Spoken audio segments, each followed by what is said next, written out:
Hello again, friends. Today I am reviewing Animal Farm by George Orwell. This is the beautiful Centennial edition that I had the chance to pick up the last time I was in New York City. It is a used copy, which bears this sort of frighteningly large portrait of George Orwell himself on the back. I've been looking forward to rereading this for about 8.5 years. Both Bex and I read it in our 9th grade humanities class when we were in high school, and I haven't revisited it since. But this is a great, great book. It's pretty short. If you haven't already read or heard of it, this is about a group of animals on Manor Farm run by the pretty much drunkard Mr. Jones, and they decide one day to take matters into their own hands because they don't like the way that he's running the farm, and they don't like the fact that they are being controlled by humans. So they take it upon themselves to go and stage an uprising and get rid of Jones.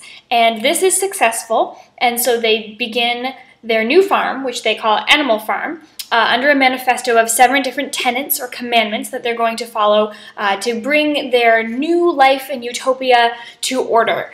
However, with all ideas of utopia, things get a little sticky from there. George Orwell's prose is not just a story. If you don't already know, the full title of this book is actually Animal Farm, A Fairy Story, and it's meant to sort of be a satirical look at the Russian Revolution, social commentary on that time and the events that took place there and how everything panned out, while feeling sort of like an Aesop's fable, as it were. He kind of pulled from Aesop and the Brothers Grimm to create this story about the ideas of utopia and the ever-changing personification of who or what is actually the enemy, which the animals struggle with all throughout the novel. There are several really great characters in this book.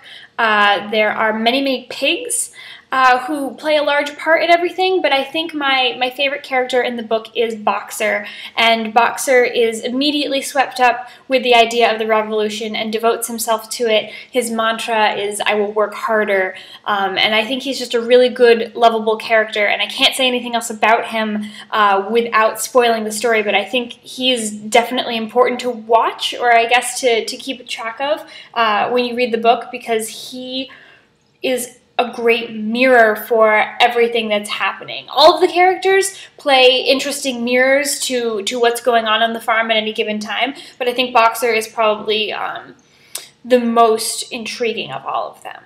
The foreword by Anne Pratchett in this copy is actually really good.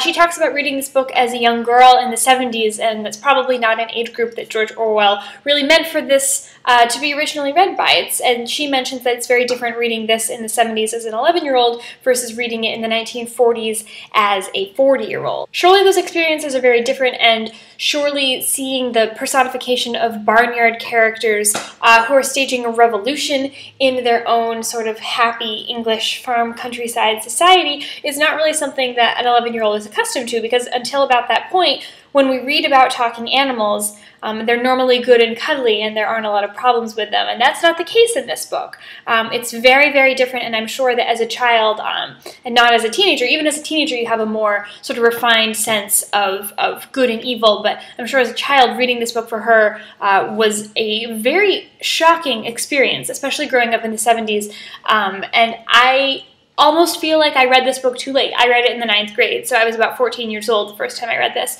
and I think I got a lot more out of it the second time, was being pushed to read it for school, but this is just a really good book. And there are moments where it is funny, because as I mentioned, it is satirical, not, you know, roll on the floor funny, but moments where you do chuckle, because he's got some great wit and wordplay in here. Orwell is a master of sneaking that into his satire, I think. It's also very haunting. The whole book gets you over and over and over with the theme, and you as the reader have so much more insight than any of the characters, as one does as a reader. But that last line of this book, you have to make it all the way to the end, because when you read this, that last line is probably the jewels in the crown, I think, of this text. And if I have not already convinced you that this book is worth your time and you haven't already read it, I would definitely recommend it. So 5 out of 5 stars to George Orwell's Animal Farm. I would love to have a discussion about this book, but I don't want to give away any spoilers. So if you have non-spoiler things to say about it, put them in the comments, because this is great and I'm super happy to have read it again. I hope you're all having lovely weeks and lovely lives, and we'll see you very soon with another review.